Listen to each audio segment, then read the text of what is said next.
Baghdad ਸ਼ਹਿਰ ਵਿੱਚ ਨਾ ਜਦੋਂ ਬੜਾ ਆਬਾਦ ਸੀ, ਉਹ ਇੱਕ ਤਾਜਰ ਸੀ।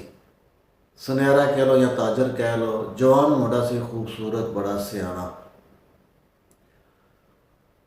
ਤੇ ਉਹ ਸੋਨੇ ਤੇ ਚਾਂਦੀ ਦਾ ਕਾਰੋਬਾਰ ਕਰਦਾ ਸੀ। ਆਪਣੀ ਉਹਦੀ ਇੱਕ ਛੋਟੀ ਜਿਹੀ ਦੁਕਾਨ, ਘਰ ਬੜਾ ਸੋਹਣਾ ਉਹਦਾ। ਘਰ ਕੀ ਬਲਕਿ ਮਹੱਲ ਸੀ ਬਹੁਤ ਵੱਡਾ ਉਹਦਾ। 40-50 ਕਨੀਜ਼ਾਂ ਲੌਂਡੀਆਂ ਉਹਦੇ ਕੋਲ ਸਨ। ਵਾਲਦੈਨ ਉਹਦੇ ਕੋਲ ਨਹੀਂ ਸਨ, ਮਰ ਗਏ ਸਨ। ਦੁਕਾਨ ਉਹਦੀ ਛੋਟੀ ਜਿਹੀ ਸੀ, ਲੇਕਿਨ ਬਾਹਰ ਦੇ ਦੂਸਰੇ ਸ਼ਹਿਰਾਂ 'ਚ ਵੀ ਜਾ ਕੇ ਉਹ ਤਜਾਰਤ ਕਰਦਾ ਸੀ ਸੋਨੇ ਚਾਂਦੀ ਦੀ। ਕਾਫੀ ਮਾਲਦਾਰ। ਇੱਕ ਦਫਾ ਕੀ ਹੋਇਆ ਕਿ ਉਹ ਦੂਸਰੇ ਕਿਸੇ ਸ਼ਹਿਰ ਤਜਾਰਤ ਦੇ ਸਿਲਸਿਲੇ 'ਚ ਗਿਆ ਤੇ ਮੰਡੀ 'ਚ ਉੱਥੇ ਫਿਰਦਾ ਸੀ ਪਿਆ, ਤਾਂ ਉਹਨੇ ਕੀ ਨਜ਼ਰ ਪਈ ਵੀ ਇੱਕ ਜਗ੍ਹਾ 'ਤੇ ਨਾ ਲੌਂਡੀਆਂ ਫਰੋਖਤ ਹੋ ਰਹੀਆਂ ਨੇ, ਕਨੀਜ਼ਾਂ। ਉਹਨੇ ਦਿਲਚਸਪੀ ਹੋਈ, ਮੈਂ ਦੇਖਾਂ ਤਾਂ ਸਹੀ। ਉਹਨੇ ਦੇਖਿਆ ਤੇ ਇੱਕ ਲੜਕੀ ਤੇ ਨਜ਼ਰ ਉਹਦੀ ਪਈ, ਬੜੀ ਖੂਬਸੂਰਤ ਔਰਤ, ਯੰਗ ਬਿਲਕੁਲ। ਇਹ ਮੁੰਡਾ ਤੇ ਤਨ ਮਨ ਤੋਂ ਨਾ ਉਹਦਾ ਦੀਵਾਨਾ ਹੋ ਗਿਆ। ਵੇਂਦਿਆਂ ਸਾਲ ਹੀ ਪਹਿਲੀ ਨਜ਼ਰ 'ਚ ਜਿਹਨੂੰ ਕਹਿੰਦੇ ਨੇ ਇਸ਼ਕ ਹੋ ਗਿਆ। ਉਹਨੇ ਉਹਦੇ ਮਾਲਕ ਨੂੰ ਪੁੱਛਿਆ ਵੀ ਹਾਂ ਇਹ ਲੌਂਡੀ ਵੇਚਣੀ ਹੈ। ਉਸ ਆਖਿਆ ਦੀ ਇਹਦੀ ਕੀਮਤ ਬਹੁਤ ਜ਼ਿਆਦਾ। ਉਹਨੇ ਆਖਿਆ ਤੂੰ ਪੈਸੇ ਮੰਗ। ਉਹਨੇ ਕਾਫੀ ਸਾਰੇ ਉਹਦੇ ਕੋਲ ਪੈਸੇ ਮੰਗੇ। ਉਸ ਤਾਜਰ ਨੇ ਉਹ ਖਰੀਦ ਲਏ ਮੁੰਡੇ ਦੇ। ਨਾਂ ਸੀ ਉਹਦਾ ਹਬੀਬਾ। ਉਹਨੂੰ ਲੈ ਕੇ ਤੇ ਘਰ ਆ ਗਿਆ। ਘਰ ਉਹਨੂੰ ਰੱਖਿਆ ਉਹਨੇ ਉੱਥੇ ਜਿੱਥੇ ਖੁਦ ਰਹਿੰਦਾ ਸੀ, ਮਹੱਲ ਦੇ ਜਿਹੜੇ ਸਾਈਡ 'ਤੇ ਅੱਛੀ ਜਗ੍ਹਾ 'ਤੇ, ਖੁਦ ਉੱਥੇ ਉਹਨੂੰ ਰੱਖਿਆ ਉਸ ਕਨੀਰ। ਸੁਬਾਹ ਦੁਕਾਨ 'ਤੇ ਗਿਆ, 2-3 ਘੰਟੇ ਦੁਕਾਨ ਖੋਲ੍ਹੀ। ਉਸ ਦਿਲ ਨਾ ਲੱਗਾ ਹਬੀਬਾ ਤੋਂ ਬਗੈਰ। ਦੁਕਾਨ ਬੰਦ ਕੀਤੀ ਜਨਾਬ। ਫਿਰ ਘਰ ਸਾਰਾ ਦਿਨ ਹਬੀਬਾ ਕੋਲ ਹੀ ਰਿਹਾ। ਦੂਸਰੇ ਦਿਨ ਫਿਰ ਦੁਕਾਨ 'ਤੇ ਗਿਆ। ਚੰਦ ਘੰਟੇ ਜਾਂ 2 ਘੰਟੇ ਗੁਜ਼ਰੇ, ਉਦਾਸ ਹੋ ਗਿਆ। ਦੁਕਾਨ ਬੰਦ ਕੀਤੀ ਤੇ ਫਿਰ ਹਬੀਬਾ ਕੋਲ। ਹਬੀਬਾ ਤੋਂ ਬਗੈਰ ਉਹਦਾ ਗੁਜ਼ਾਰਾ ਨਾ ਹੋਵੇ ਜੀ। ਉਹਨੇ ਹਬੀਬਾ ਨਾਲ ਕੁਝ ਦਿਨਾਂ ਤੋਂ ਬਾਅਦ ਸ਼ਾਦੀ ਕਰ ਲਈ ਤੇ ਰਵੇ ਘਰ ਹੀ। ਹਬੀਬਾ ਨੂੰ ਛੱਡ ਕੇ ਇੱਕ ਮਿੰਟ ਵਾਸਤੇ ਵਹਿਣਾ ਪਿਛਾਂ ਨਾ ਜਾਏ। ਨਾ ਉਹ ਬੰਦੇ ਨੂੰ ਖਾਣੇ ਦੀ ਹੋਸ਼, ਨਾ ਪੀਣੇ ਦੀ, ਨਾ ਕੱਪੜੇ ਦੀ, ਨਾ ਕਾਰੋਬਾਰ ਦੀ। ਦੁਕਾਨ ਬੰਦ ਹੋ ਗਈ, ਤਜਾਰਤ 'ਤੇ ਜਾਣਾ ਕੋਈ ਨਾ, ਬਸ ਦਿਨ ਰਾਤ ਹਬੀਬਾ ਕੋਲ ਹੀ। ਆਹਿਸਤਾ ਆਹਿਸਤਾ ਕੋਈ ਸਾਲ ਗੁਜ਼ਰੇ। ਦੌਲਤ ਜਿਹੜੀ ਹੈ ਉਹ ਖ਼ਤਮ ਹੋ ਗਈ। ਜ਼ਾਹਿਰ ਅਯਾਸ਼ ਬੰਦਾ ਸੀ, ਖਰਚੇ ਤੇ ਬਹੁਤ ਸਨ ਤੇ ਆਮਦਨੀ ਰੁਕ ਗਈ। ਜੋ ਜਮ੍ਹਾਂ ਪੂੰਜੀ ਹੈ ਸੀ ਉਹ ਖਾ ਦਿੱਤੀ। ਉਹ ਮਕਾਨ ਜਿਹੜਾ ਉਹ ਵੀ ਵੇਚਿਆ ਤੇ ਉਸੇ ਦੁਕਾਨ ਦੇ ਸਾਹਮਣੇ ਇੱਕ ਛੋਟਾ ਜਿਹਾ ਮਕਾਨ ਸੀ, ਉਹ ਖਰੀਦ ਕੇ ਇਹ ਉੱਥੇ ਹਬੀਬਾ ਨੂੰ ਲੈ ਕੇ ਟੁਰ ਗਿਆ। ਨਾ ਕਨੀਜ਼ਾ ਰਿਹਾ, ਨਾ ਮਹੱਲ ਰਿਹਾ, ਨਾ ਸੋਨਾ, ਨਾ ਚਾਂਦੀ, ਨਾ ਬਿਜ਼ਨਸ, ਸਭ ਖਤਮ। ਇਕੱਲੀ ਹਬੀਬਾ ਰਹਿ ਗਈ ਤੇ ਇਹ ਮਜਨੂ ਸਾਹਿਬ ਰਹਿ ਗਏ। ਉੱਥੇ ਰਹੇ ਪਏ ਤੇ ਕੋਈ ਤਾਂ ਅਰਸੇ ਤੋਂ ਬਾਅਦ ਨਾ ਹਬੀਬਾ ਉਹਦੀ ਜਿਹੜੀ ਹਮਲਾ ਹੋ ਗਈ। 9 ਮਹੀਨੇ ਜਿਸ ਗੁਜ਼ਰੇ ਕੇ ਪੂਰੇ ਹੋ ਗਏ। ਰਾਤ ਦਾ ਟਾਈਮ ਹੋਵੇ, ਸਹਿਰੀ ਦਾ, ਸਰਗੀ ਦਾ, ਤੇ ਉਹਨੂੰ ਤਕਲੀਫ ਸ਼ੁਰੂ ਹੋ ਗਈ। ਉਹਨੇ ਇਹਨੂੰ ਘੱਲਿਆ ਵੀ ਜਾ ਕਿਸੇ ਦੇ ਘਰੋਂ ਜਾਂ ਦੁਕਾਨ ਤੋਂ ਇਹ ਕੋਈ ਚੀਜ਼ਾਂ ਜ਼ਰੂਰੀ ਹੋਣੀਆਂ ਚਾਹੀਦੀਆਂ, ਲੈ ਕੇ ਆ। ਇਹ ਨਿਕਲਿਆ, ਆਣੀਆਂ ਗੁਆਂਢੀਆਂ ਬੂਹੇ ਖੜਕਾਏ, ਕੋਈ ਨਾ ਲੱਭੀ। ਮੁਹੱਲੇ 'ਚ ਪਤਾ ਕੀਤਾ, ਕੋਈ ਨਾ। ਦੂਸਰੇ ਮੁਹੱਲੇ 'ਚ ਕੋਈ ਨਾ। ਜਦੋਂ ਝੱਟ ਗੁਜ਼ਰ ਗਿਆ ਨਾ, ਇਹ ਅੱਧਾ ਕੁ ਪਾਗਲ ਹੋ ਗਿਆ। ਇਹਨੂੰ ਯਾਦ ਆਵੇ ਵੀ ਹਬੀਬਾ ਬੜੀ ਮੁਸ਼ਕਿਲ ਹੈ, ਚਲੋ ਤਕਲੀਫ ਬੜੀ ਹੈ ਤੇ ਮੈਨੂੰ ਚੀਜ਼ਾਂ ਨਹੀਂ ਲੱਭਦੀਆਂ ਪਈਆਂ। ਇਹ ਦੂਜੇ ਤੀਸਰੇ ਮੁਹੱਲੇ ਸਾਰਿਆਂ 'ਚ ਦੌੜਦਾ ਵਿਚਾਰਾ, ਭੱਜਦਾ ਰਿਹਾ ਨੂੰ ਉਹ ਚੀਜ਼ਾਂ ਕੋਈ ਨਾ ਲੱਭੀਆਂ। ਨਾਲ ਸ਼ਹਿਰ ਦੇ ਇੱਕ ਦਰਿਆ 'ਤੇ ਪੁਲ ਸੀ ਦੂਜੇ ਸ਼ਹਿਰ ਜਾਣ ਵਾਸਤੇ। ਇਸ ਪੁਲ 'ਤੇ ਅੱਪੜ ਗਿਆ, ਐਵੇਂ ਬਸ ਅੰਨ੍ਹੇਵਾਹ ਦੌੜਦਾ। ਉੱਥੇ ਜਦੋਂ ਪਹੁੰਚਿਆ ਤਾਂ ਇਹਨੂੰ ਖਿਆਲ ਆਇਆ ਵੀ ਜੇ ਹਬੀਬਾ ਵਾਸਤੇ ਮੈਂ ਇੰਨਾ ਵੀ ਨਹੀਂ ਕਰ ਸਕਦਾ ਤੇ ਮੈਨੂੰ ਜ਼ਿੰਦਾ ਰਹਿਣ ਦਾ ਤਾਂ ਹੱਕ ਹੀ ਕੋਈ ਨਹੀਂ। ਲਿਹਾਜ਼ਾ ਕਿਉਂ ਨਾ ਮੈਂ ਡੁੱਬ ਕੇ ਮਰ ਜਾਵਾਂ। ਇਹ ਪੁਲ ਦੇ ਕਿਨਾਰੇ 'ਤੇ ਹੋਇਆ, ਛਾਲ ਮਾਰਨ ਲੱਗਾ। ਜ਼ਮੀਰ ਜਾਗ ਗਿਆ। ਉਹਨੇ ਆਖਿਆ ਵੀ ਕੀ ਗੱਲ ਹੈ, ਹਰਾਮ ਮੌਤ ਹੈ। ਇਹ ਫਿਰ ਪਿੱਛੇ ਹਟਿਆ, ਲੇਕਿਨ ਇਹਦੇ ਵੱਸ 'ਚ ਕੁਝ ਨਹੀਂ ਸੀ। ਪਰੇਸ਼ਾਨ, ਟੈਨਸ਼ਨ 'ਚ ਬੜਾ ਸੀ।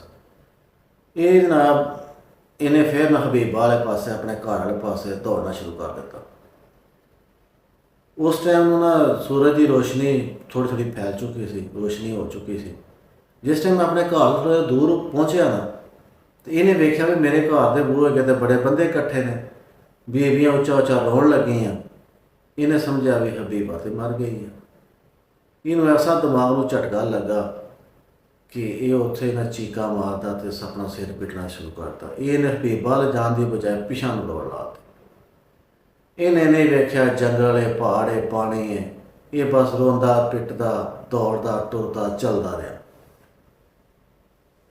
ਉੱਥੋਂ ਨਿਕਲਦਾ ਦੂਜੇ ਸ਼ਹਿਰ, ਤੀਸਰੇ ਸ਼ਹਿਰ, ਹੱਤਾ ਕਿ ਇਹ ਖੁਰਾਸਾਨ ਸ਼ਹਿਰ 'ਚ ਪੜ ਗਿਆ। ਖੁਰਾਸਾਨ 'ਚ ਉਸ ਰਹਿਣ ਲੱਗ ਪਿਆ। ਦੋ ਕਿ ਇਹਨੂੰ ਦੀਵਾਨਾ ਸਮਝ ਕੇ, ਪਾਗਲ ਸਮਝ ਕੇ ਕੋਈ ਰੋਟੀ ਦੇ ਛੱਡੇ, ਕੋਈ ਕੱਪੜੇ ਦੇ ਛੱਡੇ। ਇੱਕ ਦਿਨ ਬਾਜ਼ਾਰ 'ਚ ਨਾ ਉੱਥੇ ਇੱਕ ਤਾਜਰ ਨੇ ਇਹਨੂੰ ਵੇਖਿਆ, ਉਹਨੇ ਸਿਆਣ ਲਿਆ, ਕਿਉਂ ਇਹ ਖੁਰਾਸਾਨ ਸ਼ਹਿਰ 'ਚ ਵੀ ਤਜਾਰਤ ਵਾਸਤੇ ਆਉਂਦਾ ਸੀ।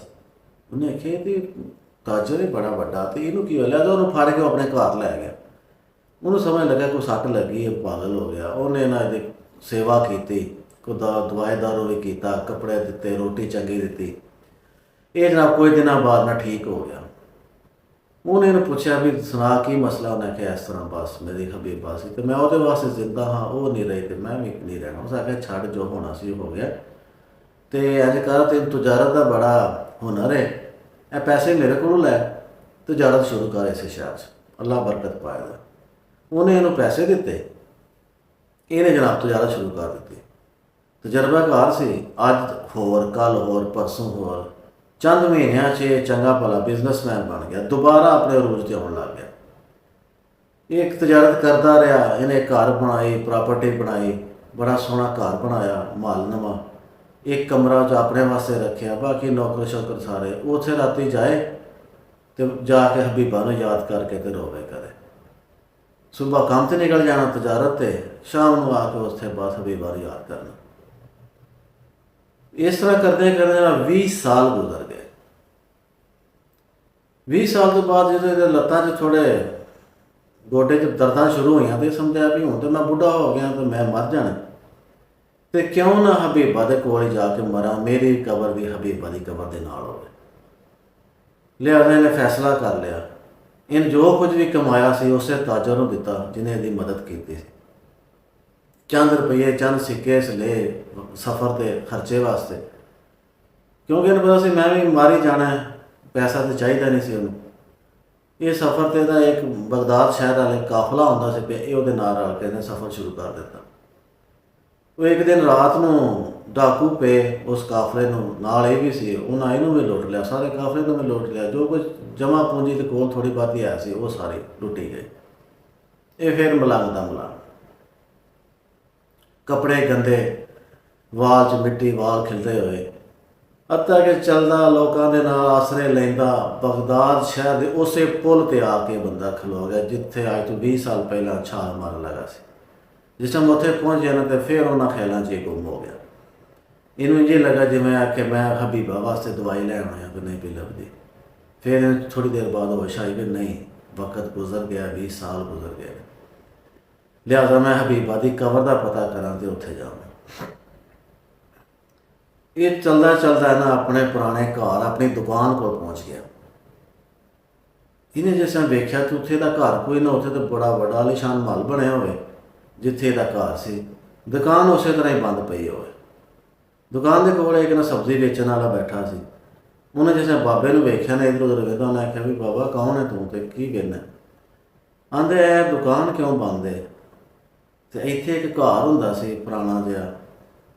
ਉਸ ਆਖਿਆ ਬਜ਼ੁਰਗ ਹੋਏ, ਬੜੀ ਲੰਮੀ ਕਹਾਣੀ ਹੈ, ਇੱਥੇ ਇੱਕ ਬੜਾ ਵੱਡਾ ਤਾਜਰ ਸੀ। ਇਸ ਤਰ੍ਹਾਂ ਉਹਨੂੰ ਇਸ਼ਕ ਹੋਇਆ ਇੱਕ ਲੜਕੀ ਨਾਲ, ਜੇ ਐਸਾ ਹੀ ਉਹ ਅੰਨਾ ਹੋਇਆ ਬੰਦਾ ਕਿ ਸਾਰੀ ਜ਼ਿੰਦਗੀ ਉਹਦੀ ਬਦਲ ਗਈ।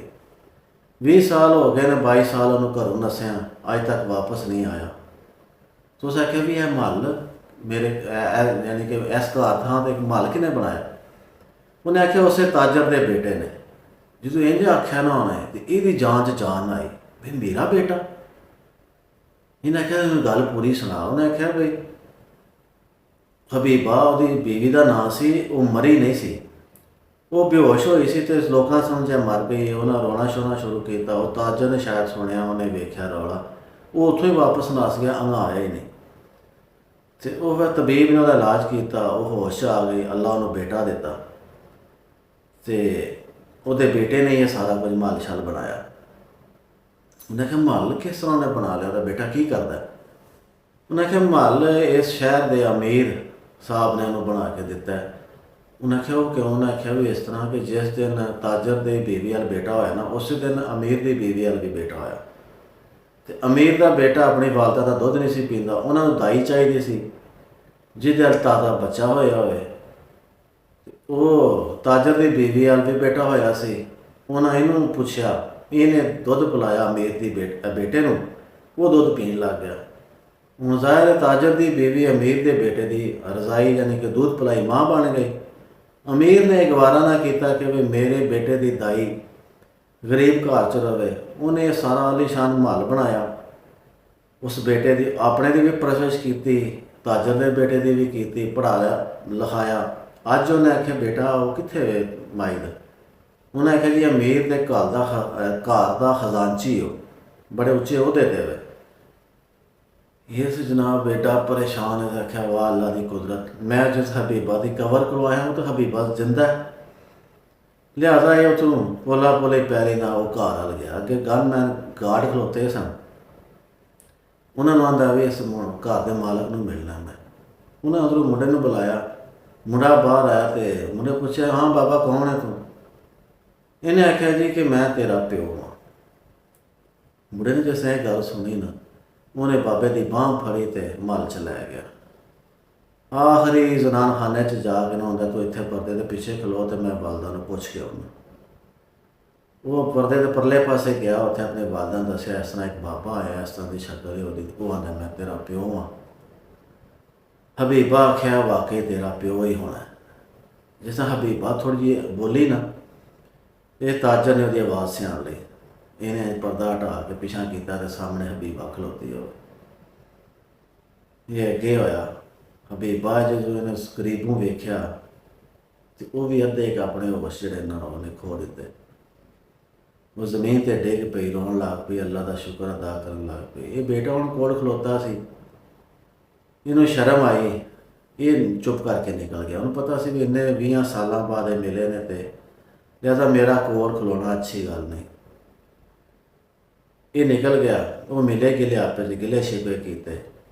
ਉਹਨੇ ਦੱਸਿਆ ਬੁਝਾਣਾ ਕਿਹਾ ਸਾਰੀ ਕਹਾਣੀ ਤੇ ਇਸ ਤਰ੍ਹਾਂ ਮੇਰੇ ਨਾਲ ਹੋਇਆ ਤੇ ਮੈਨੂੰ ਤਾਂ ਪਤਾ ਸੀ ਤੂੰ ਮਰ ਗਈ ਤੇ ਲਿਹਾਜ਼ਾ ਇਸ ਤਾਜਰ ਨੂੰ 20 ਸਾਲ ਬਾਅਦ ਆਪਣੀ ਵਿਛੜੀ ਹੋਈ ਮਰੀ ਹੋਈ ਹਬੀਬਾ ਵੀ ਮਿਲ ਗਈ, ਜਵਾਨ ਬੇਟਾ ਵੀ ਮਿਲ ਗਿਆ। ਤੇ ਅਗਰ ਕਿਸੇ ਭਰਾ ਨੂੰ ਕਹਾਣੀ ਪਸੰਦ ਆਵੇ ਤੇ ਸ਼ੇਅਰ ਤੇ ਲਾਈਕ ਜ਼ਰੂਰ ਕਰਿਓ ਤੇ ਚੈਨਲ ਨੂੰ ਵੀ ਸਬਸਕ੍ਰਾਈਬ ਕਰ ਦਿਓ। ਅੱਲਾ ਹਾਫਿਜ਼।